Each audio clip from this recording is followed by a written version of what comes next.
வெளிப்படுத்தின விசேஷம் 3வது அதிகாரம் 5வது வசனம். வெளிப்படுத்தல் 3:5. ஜெயம் கொள்ளுகிறவன் எவனோ அவனுக்கு வெண்வஸ்திரம் தரிப்பிக்கப்படும். ஜீவ புஸ்தகத்திலிருந்து அவனுடைய நாமத்தை நான் கிறுக்கி போடாமல் என் பிதா முன்பாகவும் அவருடைய தூதர் முன்பாகவும் அவன் நாமத்தை அறிக்கையிடுவேன். இங்க பார்க்கிறோம் பாருங்க, ஜீவ புஸ்தகத்திலிருந்து அவனுடைய பேரை நான் கிறுக்கி போடாமல். அப்போ நம்முடைய பேர் எல்லாமே ஜீவ புஸ்தகத்தில் விசேஷமாக ரட்சிக்கப்பட்ட ஒவ்வொரு பிள்ளைகளுடைய பேரும் ஜீவ புஸ்தகத்தில் தேவனாகி கர்த்தர் என்ன பண்ணுறாரு, எழுதுகிறார். மீட்கப்பட்டவர்கள் இவர்கள், ரட்சிக்கப்பட்டவர்கள் இவர்கள், பரலோகத்துக்குரியவர்கள் என்று சொல்லி தேவனாகி கர்த்தர் என்ன பண்ணுறாரு, ஜீவ புஸ்தகத்தில் ஒவ்வொருடைய பேரும் எழுதிடுறார்.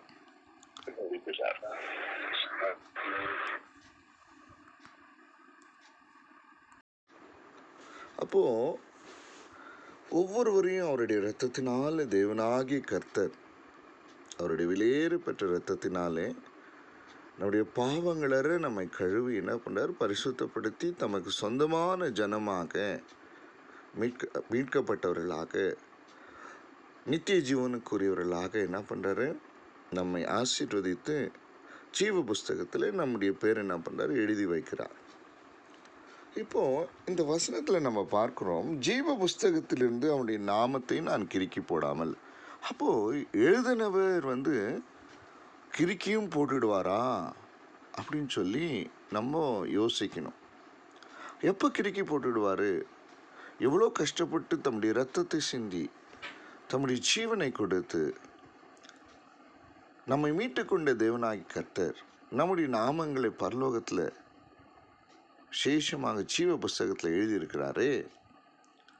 அப்படி மேன்மையான ஒரு ஆசீர்வாதத்தை கொடுத்த ஆண்டவர் ஏன் அதை கிறுக்கி போட வேண்டும்? அது குறித்து தான் இந்த நாளில் நம்ம தியானிக்க போகிறோம். நம்மெல்லாம் பாக்கியவான்கள், நம்முடைய பேர்லாம் பரலோகத்தில் எழுதப்பட்டு இருக்கிறது. நாம் பாக்கியவான்களாக இருக்கிறோம், ஆசீர்வதிக்கப்பட்டவர்களாக இருக்கிறோம். அது மேன்மையான ஒரு ஆசீர்வாதம் நம்முடைய வாழ்க்கையில். இங்கே சர்தை சபை குறித்து பார்க்கும் பொழுது கர்த்தர் சொல்கிறாரு, நீ உயிர் உள்ளவன் என்று பெயர் கொண்டிருந்தும் செத்தவனாயிருக்கிறாய். நான் உன் கிரியைகள் எல்லாம் என்ன பண்ணியிருக்கிறேன், அறிந்து இருக்கிறேன். உன் கிரியைகள் தேவனுக்கு முன்பாக நிறைவுள்ளவைகளாக நான் காணவில்லை. இப்போது ஜீவ புஸ்தகத்தில் பெயர் எழுதப்பட்டிருக்கிற ஒவ்வொருவரையும் கர்த்தர் என்ன பண்ணுறாரு, கூர்ந்து உற்று நோக்கிறார், கவனிக்கிறார். உன் கிரியைகளை நான் பார்க்குறேன் அப்படின்றார். நம்முடைய கிரியைகளை ஆண்டவர் பார்க்கும் பொழுது அது எப்படி இருக்கணுமா, நிறைவுள்ளவைகளாக இருக்கணுமா, தேவனை திருப்திப்படுத்தக்கூடியவைகளாக இருக்க வேண்டும். தேவனுடைய பார்வையில் நிறைவுள்ளவைகளாக இருக்கணும். சரிங்களா? அது குறைவாக எப்போதும் என்ன பண்ணக்கூடாது, காணப்படக்கூடாது. நம்முடைய வாழ்க்கை இன்னும் ஒரு காலத்தில் குறைவுள்ளதாக இருந்தது. பரிசுத்தம் கிடையாது, ஆசீர்வாதம் கிடையாது, சுகம் கிடையாது, சமாதானம் கிடையாது, விடுதலை கிடையாது, இளைப்பாறுதல் கிடையாது, மீட்பு கிடையாது. கோபாக்கின் பிள்ளைகளாக இருந்தோம். நரகத்துக்கு நேராய் நம்முடைய வாழ்க்கை சென்று கொண்டிருந்தது. இப்படிப்பட்ட ஒரு வாழ்க்கை, அது குறைவுள்ள வாழ்க்கை. அதிலிருந்து கர்த்தர் நம்மை விடுதலை ஆக்கினார். இருளின் அந்தகாரத்தில் நம்மளை விடுதலையாக்கினார். விடுதலையாக்கி என்ன பண்ணுறாருன்னா, நிறைவுள்ள ஒரு வாழ்க்கையை வாழும்படி நமக்கு எல்லா விதத்திலும் என்ன பண்ணுறாருங்க, ஆசீர்வாதத்தை கொடுக்கிறார், அனுக்கிரகங்களை கொடுக்கிறார், பலத்தை கொடுக்கிறார், கிருபையை கொடுக்கிறார், பாதுகாப்பை கொடுக்கிறார், சுகத்தை சமாதானத்தை கொடுக்கிறார். ஏன்னா ஒரு நிறைவுள்ள ஒரு வாழ்க்கை, தேவன் விரும்புகிற ஒரு வாழ்க்கையை தேவனாகிய கர்த்தர் எதிர்பார்க்கிறார். அந்த பட்சத்தில் நம்முடைய வாழ்க்கையில் தேவனை திருப்திப்படுத்த போகும்போது, தேவனுக்கு முன்பாக நம்முடைய கிரியைகள் நிறைவுள்ளதாக இல்லாமல் போகும்போது ஆண்டவர் என்ன சொல்கிறாரு, நீ உயிரோடு இருக்கிற, ஆனாலும் நீ செத்தவனை போலத்தான் இருக்கிற. நீ உயிர் உள்ளவன் என்று பெயர் கொண்டு இருக்கிற, ஆனாலும் நீ செத்தவனா இருக்கிற. அப்படின்னா என்ன தெரியுமா அர்த்தம்? எந்த ஒரு பாருங்க, சிலருடைய நிலையை பார்க்கும் பொழுது அவங்களுக்குள்ள உயிர் இருக்கும், ஆனால் அவங்களுடைய பாகங்கள், கண்ணோ காதோ வாயோ கைகளோ கால்களோ அசையாது, ஆனால் உயிர் இருக்கும். அது அப்போது அதனால் என்ன பிரயோஜனம்? அப்படிப்பட்ட நிறைய பேஷண்ட்டில் நான் பார்த்துருக்கேன். அப்படிப்பட்ட நிலையில் இருக்க அநேகரை நான் அவர்களுக்காக ஜபித்தும் இருக்கிறேன். அப்படிப்பட்டவர்களால் எந்த ஒரு பிரயோஜனமும் இல்லை. பாவம், அவங்க வாழ்நாள் வரையிலும் அந்தமாரி ஒரு சூழ்நிலையிலிருந்து மறிக்க வேண்டியதாக இருக்கிறது. இன்றைக்கு ரட்சிக்கப்பட்டு இருக்கிறோம், தேவனால் மீட்டு கொண்டு இருக்கப்பட்டிருக்கிறோம்.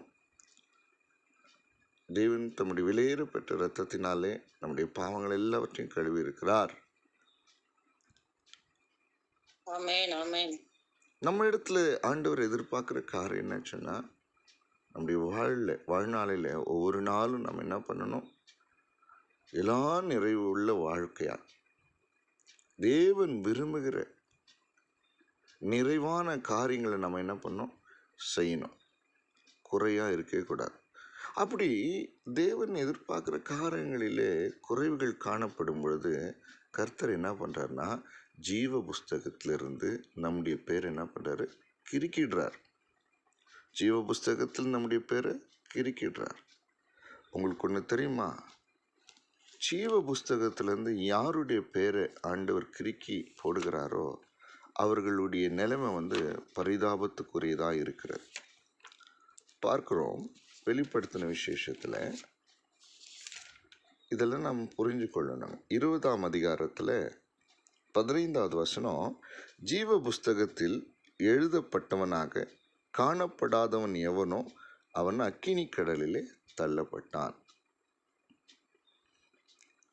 ஜீவ புஸ்தகத்தில் எழுதப்பட்டு இருக்கிறவர்கள் மாத்திரமே எங்கே தெரியுமா போவாங்க?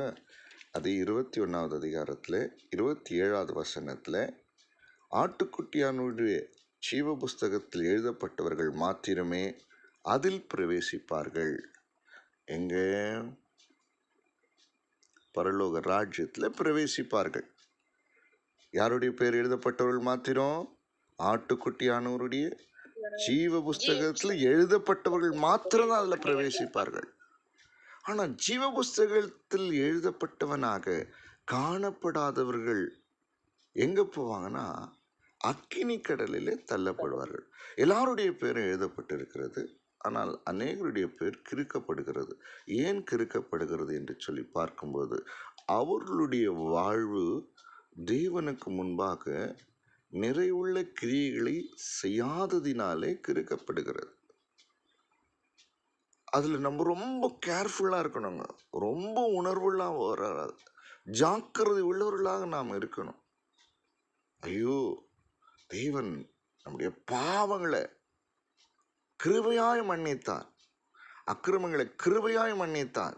ஒருவேளை பாவமும் அக்கிரம் நம்முடைய வாழ்க்கையில் இருந்திருக்கும் என்று சொன்னால் நாம் தண்டிக்கப்பட்டு இருக்க வேண்டும். அந்த தண்டனையிலிருந்து நம்மளால் என்ன பண்ணியிருக்க? தப்பித்திருக்க முடியாது. கர்த்தர் அப்படி செய்யல, நம்மளை மன்னித்தார், மனதார மன்னித்தார். மன்னித்து என்ன பண்ணார்? ஜீவ புஸ்தகத்தில் நம்முடைய பேர் எழுதினார். ஏன்னா ஜீவ புஸ்தகத்தில் பேர் எழுதப்பட்டவன் மாத்திரம்தான் பரலோக ராஜ்யத்தில் பிரவேசிக்க முடியும். அப்படிப்பட்ட தகுதியை நீதியை ஆண்டவர் கொடுத்தார்.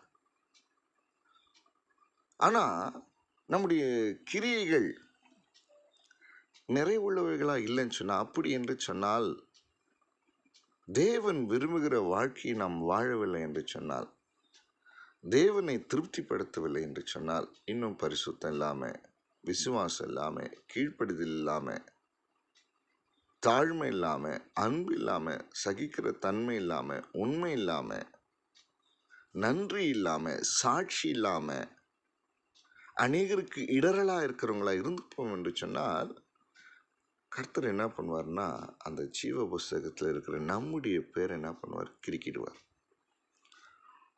கிறுக்கப்பட்டா என்ன தெரியுமா நடக்கும்? சொல்கிறேன் உங்களுக்கு.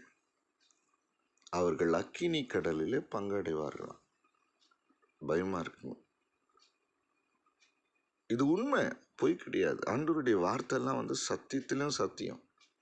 வானமும் பூமி ஒழிஞ்சிடலாமா, ஆனால் தேவனுடைய வார்த்தை ஒரு நாளும் ஒழியறதில்ல. அவங்க பாவங்களை மன்னிச்சிருக்கிறது எப்படி உண்மையோ அப்படி இதுவும் உண்மை. உங்களுக்கு கிருபையை கொடுத்து தேவனாய் கர்த்தர் காப்பாற்றுவது எப்படியோ அப்படி இதுவும் உண்மை. உங்க கண்ணீரை துடைத்து உங்களை ஆறுதல் படுத்தினது உண்மையும் அதே போல் இதுவும் உண்மை. உங்களுக்கு அன்பு செலுத்தி உங்களை உயர்த்தினது உண்மை எப்படி உண்மையோ அதே இதுவும் உண்மை தேவனுடைய பிள்ளை. அதனால நம்முடைய வாழ்க்கை தேவனுக்கு பிரியமானதாக இருக்கணும். எந்தெந்த பகுதிகளில் குறைகள் இருக்கிறது எல்லாவற்றையும் என்ன பண்ணணும்? நம்ம தேவ சமூகத்தில் உட்கார்ந்து அதெல்லாம் சரி செஞ்சுக்கொள்ளணும். அது எல்லாவற்றையும் நம்ம என்ன பண்ணோம் சொல்லுங்க? சரி செஞ்சுக்கொள்ளணும். இல்லைன்னு சொன்னால் நம்முடைய பேரை என்ன பண்ணுவார்? ஜீவ புஸ்தகத்தில் என்ன பண்ணுவார்? கிறுக்கி போட்டுடுவார். ஜீவ புஸ்தகத்தில் நம்முடைய பேர் இல்லைன்னா அக்கினியும் கந்தகம் எரியிற அக்கினி கடல்லே தள்ளப்படும். இது 2ஆம் மரணமாக இருக்கிறது. இதில் தப்பும்படி தான் ஒருவரும் கெட்டு போகாமல் ஒருவரும் இந்த அக்கினி கடலிலே தள்ளப்படாதபடிக்கு கெட்டு போகாமல் நித்திய ஜீவனை கொடுக்கும்படிக்கு தான் அவர் தம்மை தந்தருளி இவ்வளவாய் நம் மீது அன்பு கூர்ந்தார். இன்னைக்கு ஆண்டவருடைய உள்ளத்தின் இயக்கம் என்னன்னு சொன்னால், நம்ம ஒவ்வொருவரும் நித்திய ஜீவனுக்குள்ளே பிரவேசிக்கணும். ஒருவரும் கெட்டு போகக்கூடாது. இந்த உலகத்தில் இருக்கிற ஒரே ஒரு மனுஷன் கூட கெட்டு போகக்கூடாது. அதற்காக எப்படிப்பட்ட பாவத்தில் இருக்கிற மனுஷனையும் ஆண்டவர் ஏற்றுக்கொள்கிறார் தெரியுங்களா?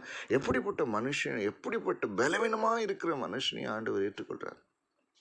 எப்படிப்பட்ட சாபத்தில் இருக்கிற மனுஷனையும் ஆண்டவர் தள்ளுறதுல புறக்கணிக்கிறதுல அவங்கள ஏற்றுக்கொள்கிறார். பிசாசின் கட்டில் பிடிப்பட்டு இருக்கிற மனுஷனை தேடி போய் என்ன பண்றார்? விடுதலை ஆக்குறார். எவ்வளோ ஒரு மோசமான நிலையில இருந்தாலும் அவர்களை என்ன பண்றார்? ஏற்றுக்கொண்டு பரிசுத்தப்படுத்தி விடுதலை ஆக்கி ஒரு நல்ல வாழ்வை கொடுத்து, அந்த வாழ்க்கையில தேவன் எதிர்பார்க்கிற காரியங்கள் என்ன தெரியுமா? அவருக்கு பிரியமான ஒரு வாழ்க்கை வாழ்ந்து அவருக்கு முன்பாக நிறைவாய் நாம் காணப்பட வேண்டும். இன்னைக்கு ரொம்ப முக்கியம் தெரியுங்களா? கிறிஸ்துவோடு கூட வாழ்கிற வாழ்க்கை என்பது நிறைவுள்ள ஒரு வாழ்க்கையா இருக்கணும். பிசாசோடு வாழ்ந்த காலங்கள் அது குறைவுள்ள வாழ்க்கை.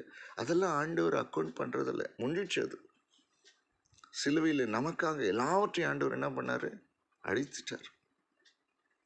அப்போ இருந்த பலகீனம், அப்போ இருந்த அவிசுவாசம், அப்போ இருந்த பாவம், அப்போ இருந்த கீழ்ப்படியாமை எல்லாவற்றையும் ஆண்டவர் என்ன பண்ணார்? அழித்தார்.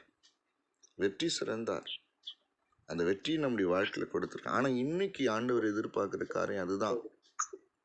ஆண்டவர் எதிர்பார்க்கிற காரியங்கள் அதுதான்.